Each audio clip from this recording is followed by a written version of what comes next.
ઉનાળાની ગરમીમાં આઈપીએલની લોકપ્રિયતાનો પારો ઊંચે લાવવા માટે આઈપીએલમાં આ વખતે નવો નુસ્ખો અપનાવાયો છે.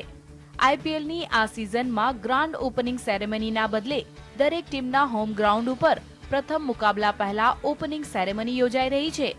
હૈદરાબાદમાં ઓપનિંગ સેરેમની યોજાયા બાદ હવે રાજકોટમાં પણ ગુજરાત લાયન્સના પ્રથમ મુકાબલા પહેલા યોજાનાર ઓપનિંગ સેરેમનીની તૈયારીઓ ધૂમધામથી ચાલી રહી છે.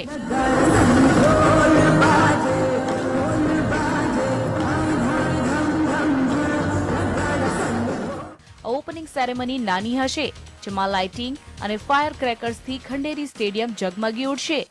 આઈપીએલ સિઝનનો રાજકોટ ખંડેરી ક્રિકેટ ગ્રાઉન્ડનો પહેલો મેચ આપ જોઈ રહ્યા છો કે અહીં બોલિવૂડના સ્ટાર ધમાકેદાર લાઈવ પરફોર્મ આપવાના છે. 6:30 થી 7 વાગ્યા સુધી બોલિવૂડના સ્ટાર ટાઈગર શ્રોફ અને તેની ટીમ ધમાકેદાર પરફોર્મ આપવાની છે. આ સાથે સાથે જ સચિન જીગરની જે મ્યુઝિકલ જોડી છે તે પણ પોતાના સંગીતનો જાદુ પાથરનાર છે. સાથે સાથે ભૂમિ ત્રિવેદી પોતાના કંઠનો કામળનો જાદુ પાથરવાની છે.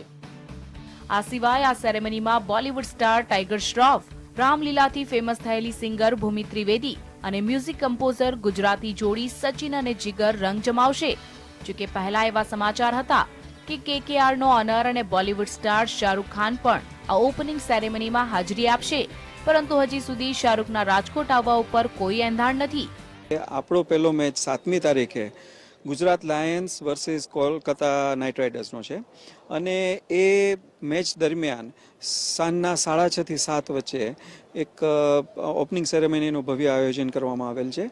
એમાં નામાંકિત કલાકારો જેમ કે ભૂમિ ત્રિવેદી, સચિન જીગર અને ટાઈગર શ્રોફ એ પરફોર્મન્સીસ આપશે. લગભગ 7 વાગ્યા સુધી આ કાર્યક્રમ ચાલુ રહેશે.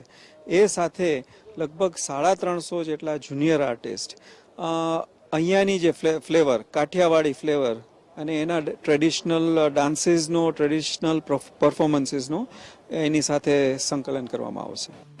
આ સિઝનમાં ગુજરાત લાયન્સ રાજકોટમાં 5 મુકાબલા રમશે અને અંતિમ સિઝનની જેમ ક્રિકેટ ફેન્સને નવા પ્રયોગથી મેદાન તરફ આકર્ષવાના તમામ પ્રયાસો થઈ રહ્યા છે. કેમેરા પર્સન શ્રેણિક મહેતા અને મયુર સોની સાથે પ્રવીણ આહિર, GSTV, રાજકોટ.